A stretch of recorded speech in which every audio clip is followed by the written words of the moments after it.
uh, belakang masjid, sudah mati di situ. Mulai dari itu nggak keluar lagi Gus. Yang nembak ya musuhnya dia. Saya cari tahu masalah itu ya, kenapa Umar bin Hafid kok, kenapa dia jadi dikawal, terus dia nggak berani keluar. Dia kalau keluar sembarangan mati katanya karena dia banyak musuh. Banyak musuhnya Gus.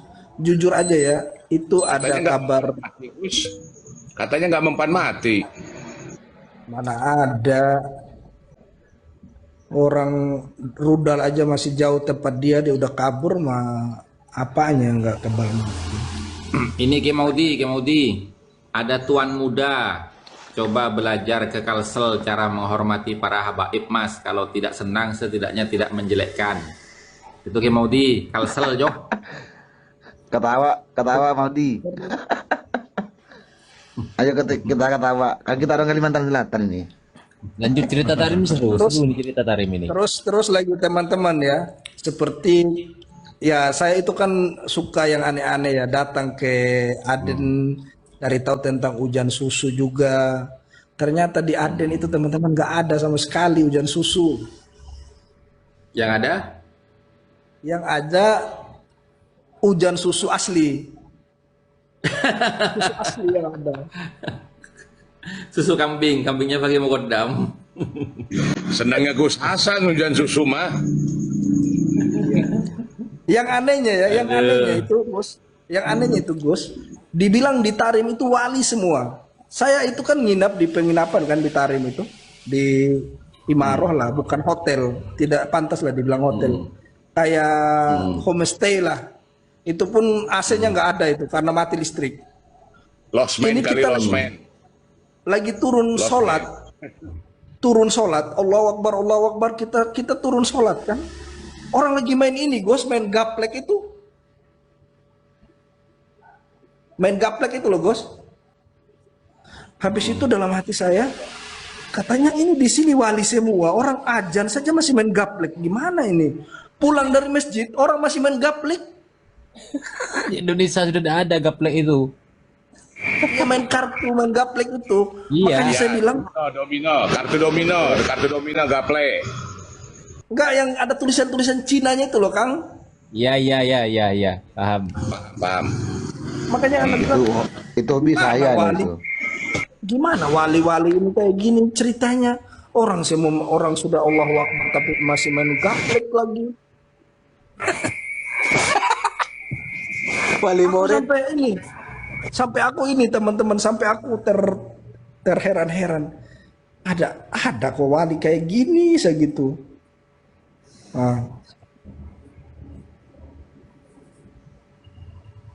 Makanya Wali itu, gaplek katanya. Wali gaplek. masih main teman-teman. Itu tempat main gapleknya itu dari pondoknya Umar itu mungkin sekitar setengah kiloan lah, dekat dengan Darul Mustafa. Padahal saya bilang ini dari sisi mana walinya kalau begini manusianya. Serius. Ya Allah, ya Allah. Saya tanya tukang tambal ban kan. Saya bilang anta wali, saya gituin. Anta wali Allah, saya gituin. Irja. Kan usir sama dia. Dikira ngeledek Sama gitu. nasab palsu. Dikira ngeledek. Dia gini sama saya. Anta majnun. Irja. Ruh, yalah. Diusir sama dia teman-teman. Habis itu saya Kang Bandi tanya, anta wali. Saya berpikir gini teman-teman, gimana ini yang cerita di Indonesia ini katanya tambal ban semua wali. Saya masuk tanya bilang wali Allah, malah saya diusir. Wali macam apa ini? Ajan dia masih tambal, dia nggak mau peduli. Kang Nasab kan dari Yaman nih ya, berarti pulang dari Yaman masuk ke Indonesia jadi wali dong kalau gitu. Ya saya wali buat wali murid. wali istri, Wali murid. wali murid. Iya, wali murid benar. Bukan Wan Sehon sudah. Iya, makanya dari itu terus saya datang ke ini teman-teman. Saya datang ke kuburannya eh, Abu Bakar bin Salim. Saya kan pengen cari tahu kan kalau memang saya mau cari tahu ada nggak tulisan Sayyid atau Habib ini kuburan-kuburannya leluhurnya Mbak Alawi. Ternyata itu nggak ada teman-teman. Misalnya Abdullah, ya Abdullah gitu aja. Kalau yang berilmu dipanggil Syekh Abdullah atau Syekh ini atau Syekh ini. Kalau yang nggak berilmu ya tetap nama biasanya dipakai sampai Nggak puncaknya ada ke Habibnya gitu. puncaknya ke Abu Bakar bin Salim. Saya masuk ke dalam kuburannya, saya syuting.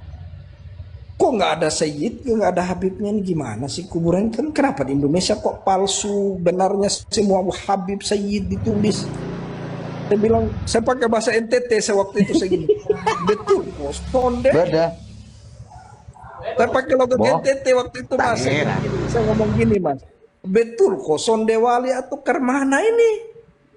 Aduh, biar mati supaya.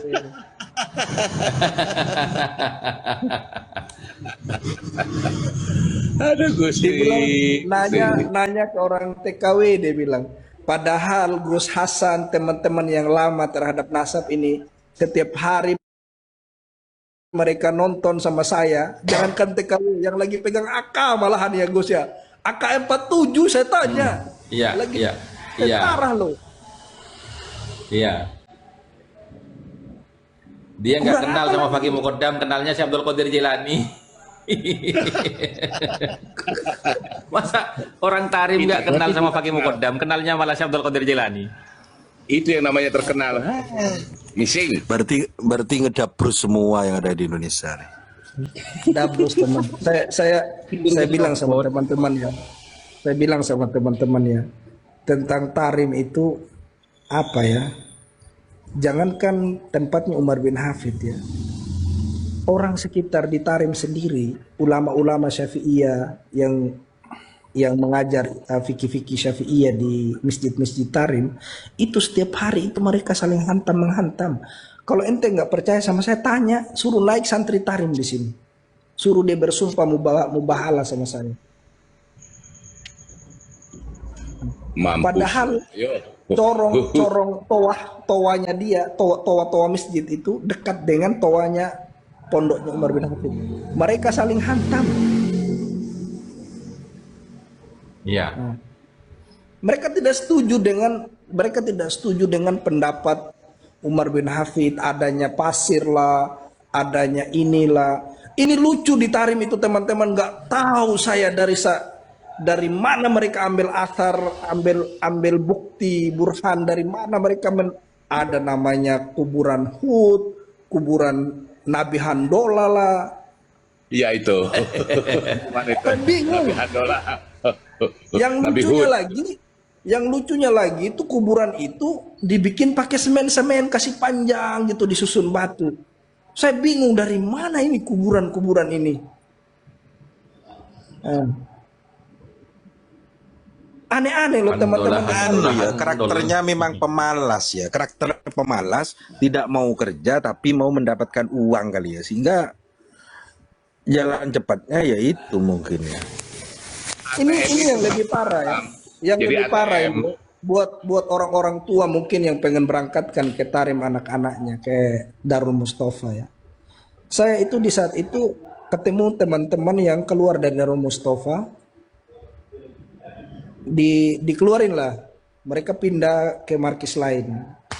Ceritalah sama saya, mereka cerita ini Gus, kata dia gini, kami di sana itu mas, setiap tahun itu bayar $1.000 katanya. Buat apa perpanjangan ikoma? Hah? Kenapa bisa begitu saya gituin? Padahal dari pemerintah Yaman itu sendiri perpanjangan ikoma itu khusus Hadramaut itu $150. Itu paling mahal. Nah, itu ditarik $1.000. Terus katanya kalau sampai melanggar di markis itu kita disuruh bayar $30, $20. Saya bilang dalam hati saya gini, ini berarti pondok ini diciptakan untuk bisnis doang kan? Jadinya untuk memeras uangnya santri-santri yang belajar di sana. Benar, benar, benar, benar, benar. Kan jadinya gitu. Terus lagi berangkat ke Tarim, travel-travel yang memberangkatkan ke Tarim itu bukan, padahal kita berangkat ke Tarim itu teman-teman cuma 23 juta. Tapi orang yang memberangkatkan ke Tarim yang buka-buka jasa itu sampai 80 juta, ada yang 70 juta. Saya berpikir ini buat apa mereka bisnis begini gitu loh. Oh, sebelum adanya nasab ini gila loh bisnis teman-teman masalah Tarim itu kalau mau tahu. Iya. Makanya dari itu teman-teman sudahlah. Anda juga nggak ada dapat untung dengan Mbak Alawi, nggak ada untung, buntung iya. Ya. Syekh. Semuanya Gus, izin dulu Gus, ada acara Gus bentar Gus. Iya. Siapa Iya, nanti iya, ada siap, waktu siap. lagi ya. Oke. Siap. Semuanya assalamualaikum warahmatullahi wabarakatuh. Makanya kalau saya dengarin, Waalaikumsalam warahmatullahi wabarakatuh. Salam. makanya kalau saya dengerin teman-teman di Indonesia itu ya, kalau saya lihat teman-teman si tanah air itu, kalau lihat balau cium apa, ya Allah di Yaman itu nggak ada begitu teman-teman. Orang Habib-Habib ini longgang-langgir beli sayur sendiri, beli ikan sendiri di pasar, nggak ada orang sambut cium apa. Ya Allah, serius Gus. Kan kalau nggak percaya sama saya Gus, beli no tiket ziarah ke sana ke Tarim, tapi lihat ada nanti Habib pakai sorban, Habib dari Darul Mustafa pengajarnya pakai sorban naik motor ini, motor keluaran dari India, semua di Iya, sana itu 70 satu itu. merek Gus. Bukan motor di Yaman itu semua motor dari India yang kalau digas Anu itu kasih apa turun namanya? dia malah mati, kalau digas pelan dia larinya stabil. Nah, Iya, Kalau nggak memang. percaya ke sana lah. Saya lihat Habib-Habib itu ya datang beli sayur, beli ikan di pasar. Saya bilang, wali bagaimana ini wali ini? Kenapa di Indonesia kok kayak dipertuhankan sekali? Ada tukang masak. ini Bener ke selopot. teman-teman, ini ada yang baru naik ini nasabnya. Ini ada yang baru naik nih, nama akunnya Asegaf ini. Silakan Bang Asegaf. Silakan, ada Habib di sini. Ya, assalamualaikum warahmatullahi Nasab palsu. wabarakatuh. Assalamualaikum warahmatullahi wabarakatuh. Waalaikumsalam warahmatullahi. Salam, Habibana.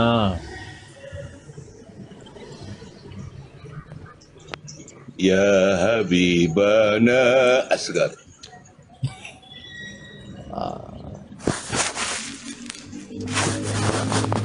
Monggo Beb. Begini Bang, Tafadhol. saya mau tanya ini Bang ya. Kenapa sih di Indonesia itu pada pecah kayak gitu? Aduh, pecah narasi. Gimana? Mute dulu teman-teman.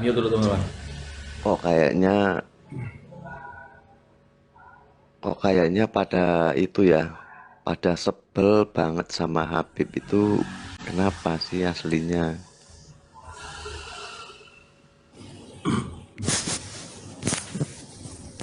Baik, Pertanyaan begini. Bang. Ya. Begini teman-teman, begini Bang Asegaf ya. Sebenarnya kita itu tidak ada kebencian kepada entitas Ba'alawi. Cuman ketika kita itu menelusuri tentang kajian Kiai Imaduddin Usman Al-Bantani, ternyata kajian Kiai Imad itu merujuk kepada kitab As-Suyuful Mujliyah, di mana kitab As-Suyuful Mujliyah itu adalah keputusan daripada Naqabatul Ashraf At-Talibiyin fi Alamil Islami. Dan di dalam kitab itu sumber referensinya jelas dari beberapa kitab-kitab nasab yang bisa kita konfirmasi, bisa kita klarifikasi keberadaannya dan kebenarannya. Lalu kemudian kita menelusuri tentang sumber referensi utama dari Ba'alawi, yaitu Al-Burqa Al-Musiqah. Kan berdasarkan syarahnya Ratib Al-Haddad itu yang bernama kitab Tathbitul Fuad, sumber rujukan utamanya itu kan Al-Burqa Al-Musiqa yang ditulis oleh Habib Ali bin Abu Bakar Asyakran. Di situ kita baca kitab itu, kok banyak cerita-cerita khurafat di situ itu. Didukung lagi dari kitab-kitab yang lain seperti Jauharus Syafaf, Syarhul Ainiyah, dan lain sebagainya. Dan ternyata apa yang dinarasikan oleh para habaib di panggung-panggung itu memang sumbernya ada dari kitab itu. Termasuk apa yang disampaikan oleh Habib Bahar yang kemudian diterjemahkan dengan beliau itu yang dikutip dari kitabnya Habib Zain bin Ibrahim bin Semit. Ya, di mana dia itu mengutip pernyataan daripada Syekh Abul Hasan As-Sindi. Maaf Nah, Gus, sehingga potong sebentar Gus. Teman-teman, tap-tap layar biar quote room-nya teman-teman.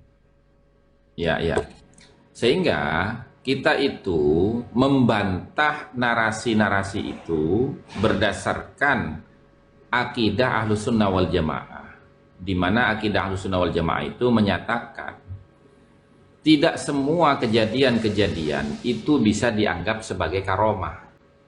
Kenapa? Karena begini.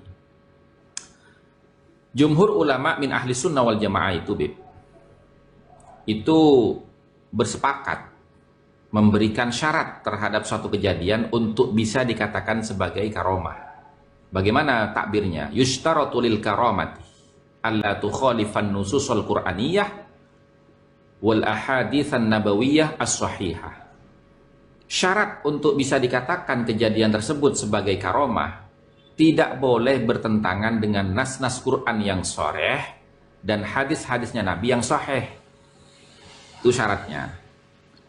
Nah, kemudian definisi daripada karomah itu sendiri, karomah itu adalah amrun kharikun lil adah, yaitu perkara yang di luar batas kemampuan manusia pada umumnya, yang Allah tampakkan pada pribadi seorang wali, yang tujuannya adalah untuk menguatkan syariatnya baginda Nabi Muhammad SAW, bukan untuk melebihinya, bukan untuk mengunggulinya, tapi untuk menguatkan. Nah, berbanding terbalik dengan mukjizat. Kalau mukjizat itu sama definisinya, cuman maksud dan tujuannya adalah untuk melemahkan argumentasi orang-orang yang ingkar kepada risalah kenabian itu. Nah, adapun khurafat itu adalah mitos sejarah. Namanya mitos sejarah itu tidak bisa dibuktikan secara ilmiah dan kecenderungannya bertentangan dengan kaedah-kaedah keilmuan, baik secara syar'i maupun akidah. Itu khurafat, gitu loh. Nah, sehingga ketika kita menyampaikan itu, ya mereka ini kecenderungannya, Bib, itu menghina kita. Padahal kita mengajak mereka untuk berdiskusi ilmiah, gitu loh. Tapi mereka tidak mau berdiskusi dengan kita secara ilmiah, tapi mereka malah menyerang personal kita. Seperti contoh ya, Bib, saya ini salah satu orang yang sering di framing, ya. Saya sering di framing itu menggelapkan uang, terus menipu TKW dan mengajak TKW itu untuk video video call di kamar mandi, katanya gitu. Kemudian ya macam-macam lah. Terus saya itu katanya namanya bukan Hasan, tapi namanya Jauhari. Saya ini bukan orang Madura, tapi keturunan Cina mu'alaf. Terus yang baru-baru ini santer itu saya dituduh katanya saya mengaku-ngaku sebagai Trah Sidogiri, dan juga saya mengaku-ngaku sebagai santrinya alumni Sidogiri. Padahal saya tidak pernah mengaku seperti itu. Nah itu, Bib. Nah kemudian untuk kenapa orang-orang itu kok membenci, terkesan ya, bukan membenci, terkesan membenci para habaib atau Yaman gitu kan. Sebenarnya begini, Bib. Kalau pribadi kami di sini itu kami tidak pernah menarasikan kebencian kepada mereka. Yang kami bicarakan ini semuanya ada faktanya, ada realitanya. Akan tetapi kita tidak bisa menjaga lisan dan tulisan semua orang, Bib, gitu loh. Ya kan? Yang perlu kita jaga itu adalah lisan dan tulisan kita sendiri. Karena masing-masing orang itu kan namanya di TikTok ya, itu kan kita tidak bisa menghalau semua orang itu nggak bisa. Kalau di room saya ini, sampai silakan perhatikan room saya dari dulu sampai sekarang, baik di video-videonya, kami tidak menerima framing, penggiringan opini, fitnah, caci maki di room saya. Siapapun itu, mau dari kalangan pro Ba'alawi ataupun pro Kiai Imad, saya turunkan, saya blokir, gitu. Karena saya di sini maunya istifadah. Istifadah itu bagaimana? Ya saling bertukar wawasan pengetahuan, gitu. Itu jawaban saya, Bib. Mungkin teman-teman ada yang mau jawab juga, silakan. Saya jawab ya. Karena ini tadi saya yang bicara, beliau mungkin tersinggung. Gini, Bib. Kalau jenengan bilang kenapa benci dengan Ba'alawi atau Habib? Maaf. Saya sampaikan Ini. Ntar dulu. Saya sampaikan sama sampean. Ya, saya ngomong dulu sebentar dulu, sabar dulu, benar ya. Silakan, Bib.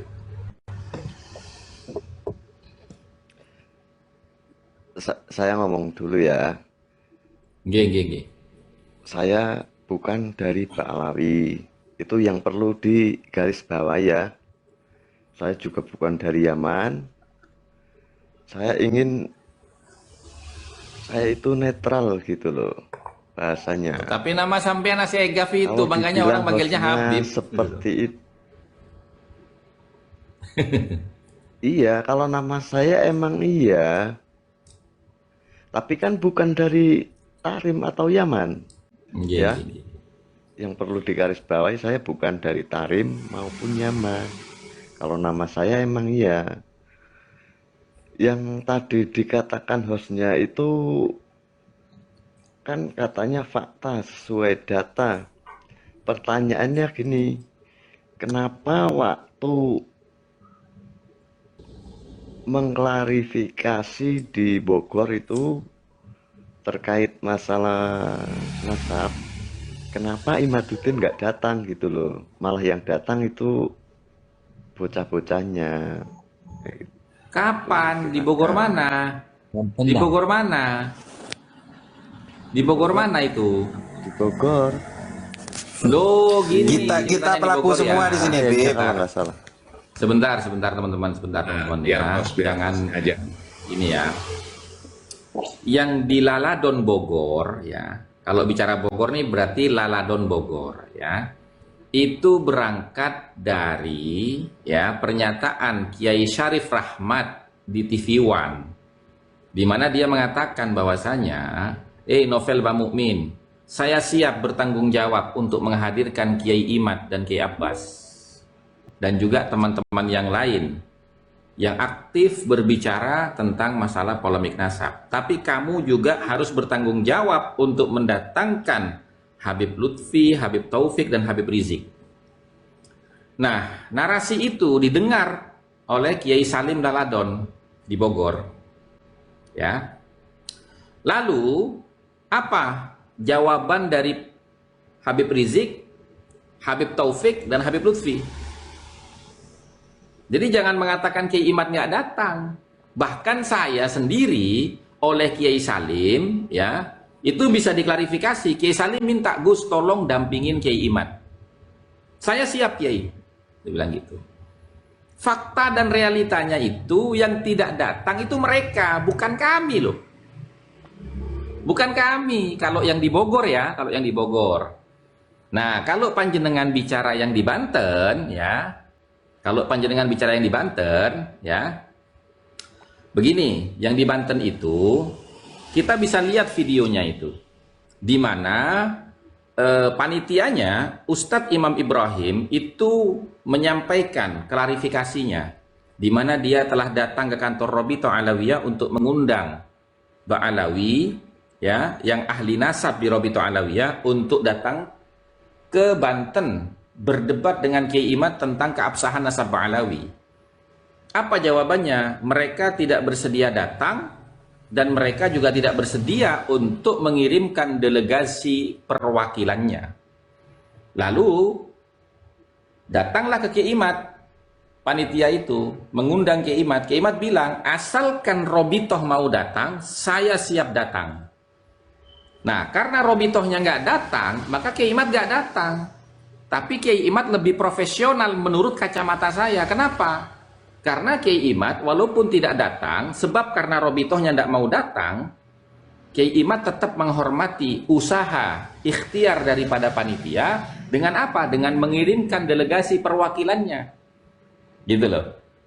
Ya, itu yang di Banten. Jadi jangan bilang Kiai Imad gak datang.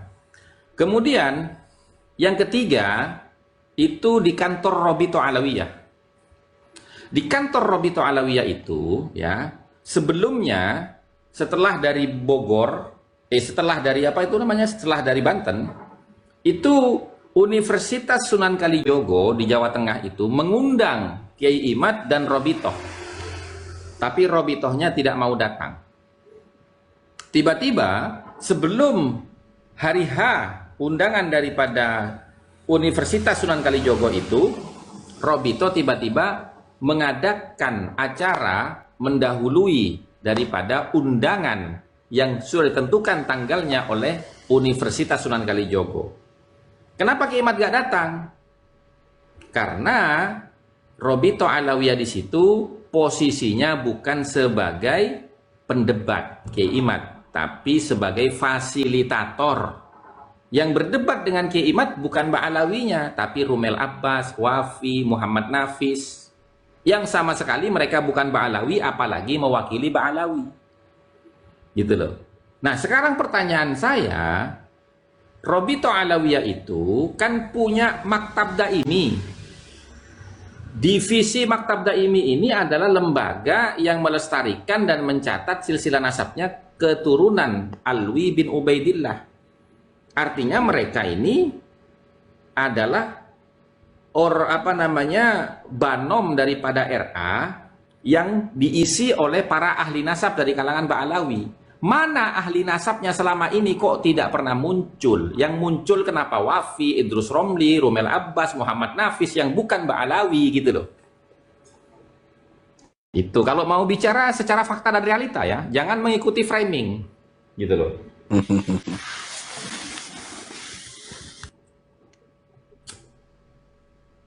Gus, seputaran Gus.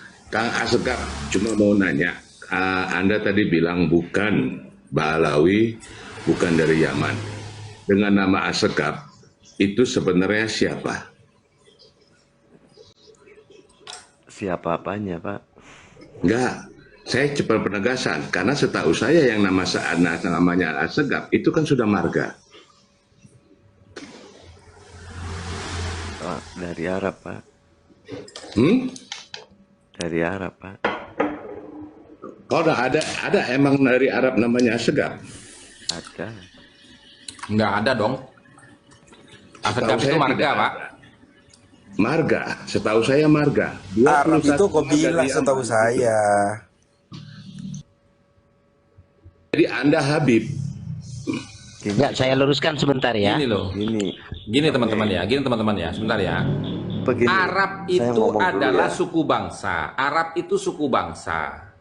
Di mana suku bangsa Arab itu memiliki banyak kabilah. Di antara kabilahnya bangsa Arab itu ada bangsa Quraisy, ada bangsa non Quraisy seperti Al-Katiri, Khazraj, Rum dan lain sebagainya gitu loh. Bani Tamim. Itu kabilah-kabilah Arab yang non Quraisy gitu loh. Itu. Nah, tidak ada satupun bangsa Arab itu yang menamakan dirinya dengan nama marganya, itu nggak ada, Pak. Kecuali Ba'alawi ya. Setuju. Kecuali Ba'alawi. Ya nggak punten Mas, yang begitu-begitu kita udah lebih tahu lah.